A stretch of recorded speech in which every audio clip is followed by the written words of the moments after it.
ডান সাইডকে নিয়ে যদি আমরা করি, তার উপমাটা নামাজের ভিতরে রয়েছে।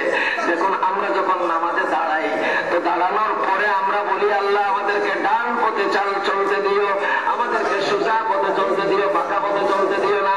ইহদিনাস সিরাতাল মুস্তাকিম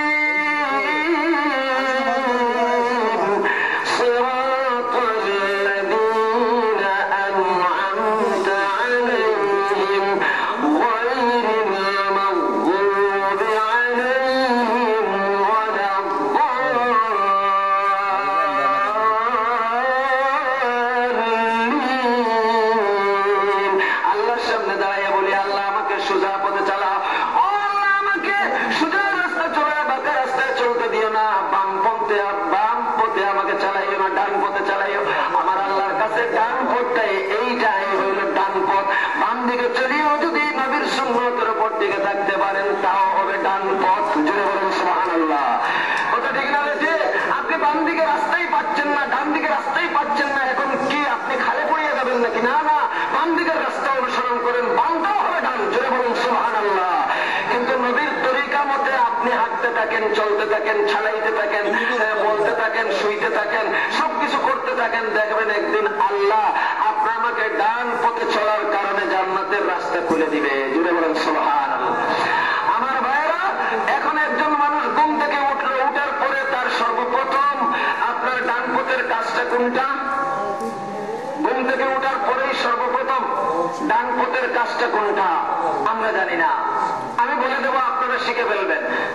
আলহামদুলিল্লাহিল্লাযী, আমার সাথে, আলহামদুলিল্লাহিল্লাযী আহইয়ানা বা'দা মা আমাতানা ওয়া ইলাইহিন নুশুর।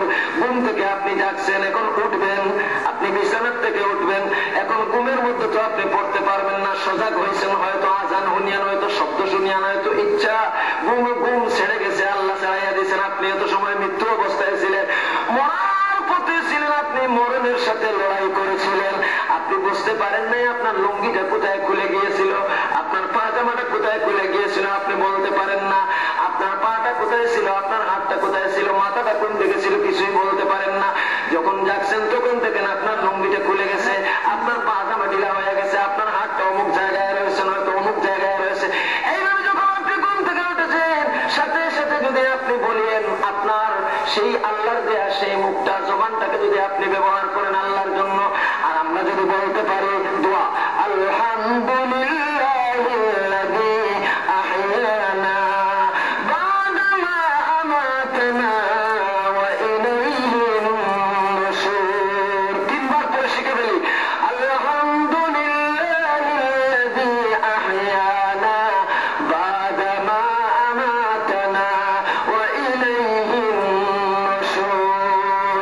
আলহামদুলিল্লাহিল্লাযী আহইয়ানা বা'দা মা আমাতানা ওয়া ইলাইহিন নুশুর। হুজুর, আপনি তো শিখিয়ে গেলেন, কিন্তু এটা তো মনে রইল না। আমার ভাইয়েরা, হুজুরদেরকে জিজ্ঞেস করবেন, হুজুররা শিখিয়ে দিবে। হুজুরদের কাছে যাইতে আপনারা লজ্জার শরম করবেন না। ইলম তলব করার জন্য শুধু একটা বয়সের দরকার না, ইলম শিখতে হয় মিনাল মাহদি ইলাল লাহাদ। একেবারে জন্মের পর থেকে কবরে যাওয়ার আগ পর্যন্ত ইলম শিখলে গুণ হয়, দোষ হয় না। জোরে বলেন সুবহানাল্লাহ। ইলম শেখার জন্য কোনো বয়স নাই। বৃদ্ধকালেও ইলম শেখা যায়, যুবককালেও ইলম শেখা যায়, যুবতীকালেও ইলম শেখা যায়। কিন্তু কালকে সামনে রাখিয়া পর্যায়ক্রমে নিজের হেফাজত, সেই যুবতীর হেফাজত, জীবন যৌবনকালের হেফাজত রাখিয়া শিকার ব্যবস্থা করে নিয়ে আমি যদি কোরআনটাকে শিখে ফেলতে পারি, জান্নাতের পথ আমার জন্য সুগম থাকবে। জুড়ে বলুন সুবহানাল্লাহ। এখন দ্বিতীয় নম্বরে কাজ হলো আমার প্রস্রাব করা। আমি কোথায় যাবো এখন? ঘুম থেকে উঠে কোথায় যাই?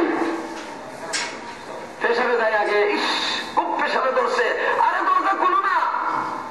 শব্দ করিয়া কেউ যদি ভিতরে তাকে বারবার তাকে আপনার কি করি, বেরিয়ে আসতে বাধ্য করি। কথা ঠিক না? এর আগে দাঁড়াইয়া আপনাকে পড়তে হবে কি? এখন কোথায় যাচ্ছেন আপনি? প্রস্রাবখানায়। প্রস্রাবখানায় গেলেন, আপনার হাজত মিটাইলেন। আমার আল্লাহর হাজত না, আমার নবীর হাজত না, কোরআনের হাজত না, ইসলামের হাজত না। হাজতটা হলো আপনার, আপনার প্রস্রাবের নালী ফেটে যাচ্ছে, আপনি ভয় পাচ্ছেন, আপনার নিরোগ হয়ে যায়।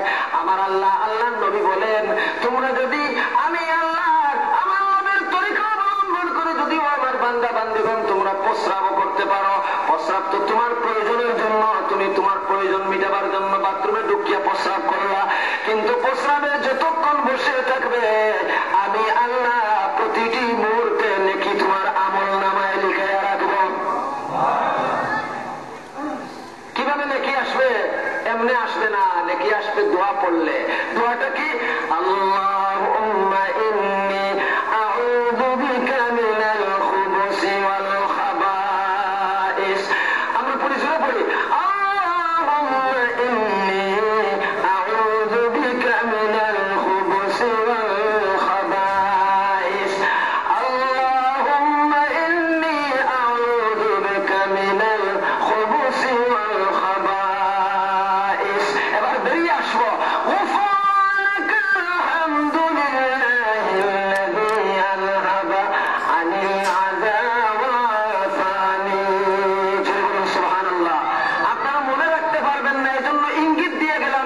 সেই দোয়াগুলো তালাশ করে করে বই থেকে শিখে ফেলবেন, জবানে শিখে ফেলবেন, হুজুর থেকে শিখবো। আমরা হাত উঠাইয়া শিখবো ইনশাআল্লাহ, চেষ্টা করে করে শিখবো ইনশাআল্লাহ।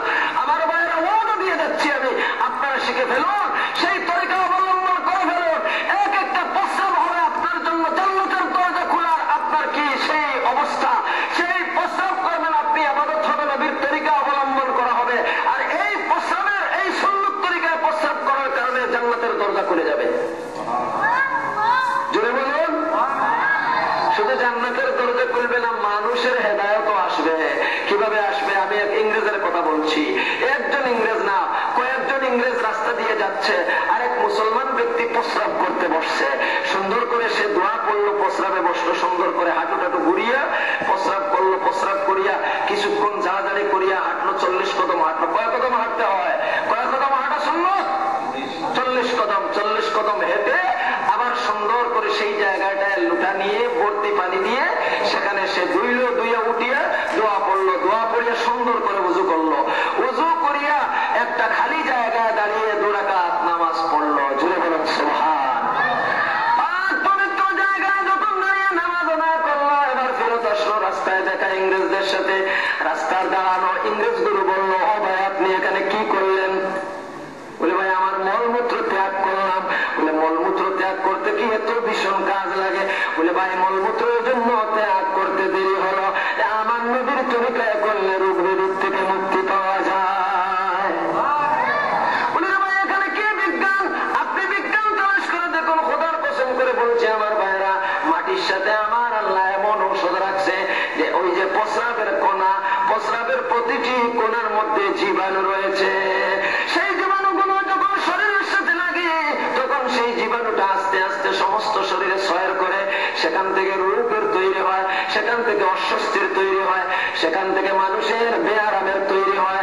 আমার আল্লাহ নবীর সুন্নত যখন আপনি আটকাইয়া দিলেন একটা মাটির ডেলা দিয়ে, মাটির ডেলাটা তখন আপনার প্রস্রাবের রাস্তায় ধরিয়া আপনি যখন প্রস্রাবটাকে চুষাইয়া ফেললেন, আমার নবীর সুন্নত পালন করার কারণে মাটির মধ্যে যে ঔষধ রয়েছে সেই ঔষধে জীবাণুকে ধ্বংস করে দিল। এবার কোন জীবাণু ছড়াবে না। সুন্দর করে পানি দিয়ে ধুইয়া, অথবা পানি না পাইলেও এই ডেলাগুলো ব্যবহার করার কারণে আপনি উযু করিয়া বা তায়াম্মুম করিয়া যে নামাজে দাঁড়াইলেন, এই নামাজে দাঁড়ানোর কারণে আমার আল্লাহ আপনার জন্য জান্নাতের পথ খুলে দিল, হেদায়েতের পথ খুলে দিল। এইবার যখন সে কথাগুলো বলেছে ইংরেজদের সামনে, ইংরেজরা বলে, আরে আমরাও তো শুনেছি, এরকম দেখি নাই। কোন কোন লোক বলেছে যে বিজ্ঞান এরকম আছে নাকি, তাহলে তোমাদের নবী কি বৈজ্ঞানিক ছিলেন? তখন সেই ব্যক্তি বলে, আমি জানি না ভাই আমার নবী বৈজ্ঞানিক ছিলেন। বলে না না, আমরা সাক্ষী দিলাম তোমাদের নবী বৈজ্ঞানিক ছিলেন। জুড়ে বলেন সুবহানাল্লাহ। তখন সেই ব্যক্তি চলে যাইবার চাইছে, তারা বলে না না আজকে আর যাইতে দিচ্ছি না। বলে কেন দিবে না? মারপিট করবে। বলে না না, আপনার সাথী বানাইয়া নেন, আপনার সাথী বানাইয়া নেন। বলে সাথী বানাইবো মানে আমার বাড়ি নাই, ঘর নাই, কিছু নাই, আমি রাস্তার মোসাফে। বলে না না, ওই সাথী না, আমাদেরকে ধরাইয়া পাঠ করাইয়া দেন, আপনি যা পড়িয়া মুসলমান হয়েছেন। জোরে বলেন সুবহানাল্লাহ। এবার ওই ভাই তো কিছু জানে না, ওই ভাই তো মুসলমান বানাইবে কেমনে জানে না। সে ওই কথাটা জানে যে একজন হুজুরের হাওয়ালা করলে ভালো হবে।